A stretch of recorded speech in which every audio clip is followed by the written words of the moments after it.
श्री गणेभ्यो नमः। अयं सरस्वत्यै नमः। ओम नमो भगवते रुद्राय। आप समस्त शिव साधकों को प्रणाम। आप सभी को प्रेम भरी ओम नमो भगवते रुद्राय। मैं पंडित गिरीशानंद शास्त्री। आज का विषय शिव भक्तों के लिए है और बड़ा चिंतनीय है। इस बात पर आपको मंथन करना चाहिए, चिंतन करना चाहिए। बहुत सारे प्रश्न भी आए थे और कुछ मैंने अपनी आंखों से भी देखा है। इसलिए आज की ये वीडियो उन शिव भक्तों के लिए बड़ी विशेष है। और विशेष क्या है? विशेष यह है कि हम शिवलिंग का जब जल आचमन के रूप में ग्रहण करते हैं तो हमें वो जल किस प्रकार से प्राप्त करना चाहिए। आज से 5 साल पहले इस दास ने एक वीडियो डाला था चैनल पर अपने कि शिवलिंग का जल पीना चाहिए या नहीं। आज इसके विषय में बहुत अपवाद और विवाद होता है, लेकिन आज से 5 वर्ष पूर्व ही मैंने इसका स्पष्टीकरण विद्वेश्वर संहिता शिव महापुराण के अंतर्गत वर्णित है। वहाँ से मैं आपको स्पष्ट रूप में मैंने यहाँ क्लियर किया था कि अवश्यम मेव जो महादेव का चरणोदक है वह 3 बार अवश्यमेव आचमन के रूप में ग्रहण करना चाहिए। विद्वेश्वर संहिता में लिखा है, आप भी पढ़ सकते हैं। शिव महापुराण में लिखा है कि स्नापय्वा विधानेन यो लिंगस नपनोदकम त्रिपिबेत त्रिविधम पापम तस्य याशु विनश्यति। शिवलिंग को स्नान कराने के उपरांत अथवा जल अर्पण करने के उपरांत जो 3 बार त्रिपिबेत त्रिविधम पापम, जो 3 बार जल ग्रहण करता है, आचमन ग्रहण करता है, चरणोदक पान करता है, उसके 3 जन्मों के पाप नष्ट हो जाते हैं। इतनी भारी महिमा है।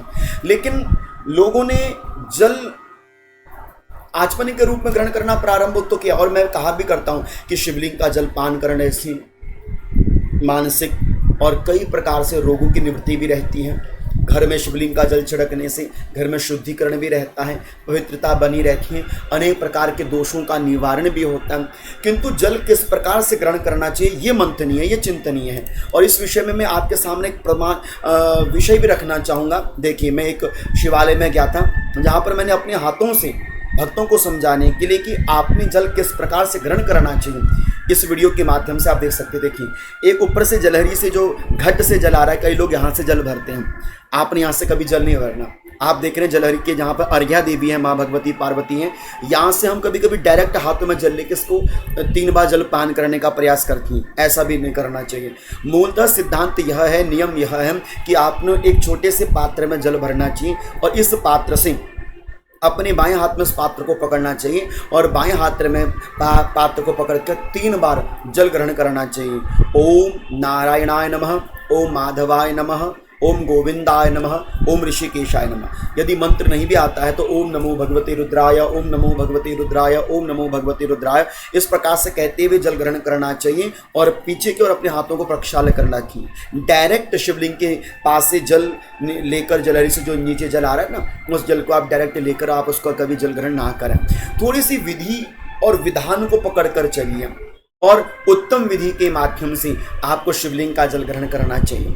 इसलिए मैंने आपके सामने यह वीडियो प्रेषित करी। छोटी सी है लेकिन लाभप्रद होगी। और आपको ये वीडियो अच्छी लगी तो आगे भी भेजिएगा। कई लोग जलेरी से ऊपर से जल ले रहे होते हैं, कोई नीचे से अर्घ्या देवी से जल ले रहे होते हैं, जो घड़े से जल आता, कई लोग उसमें डायरेक्ट, उसमें तो कभी हाथ डालना ही नहीं चाहिए। भूल कर भी हाथ नहीं डालना चाहिए। अशुद्धता तो बिल्कुल भी, अपवित्रता तो बिल्कुल भी मंदिर में जाकर, शिवालय में जाकर करनी ही नहीं चाहिए।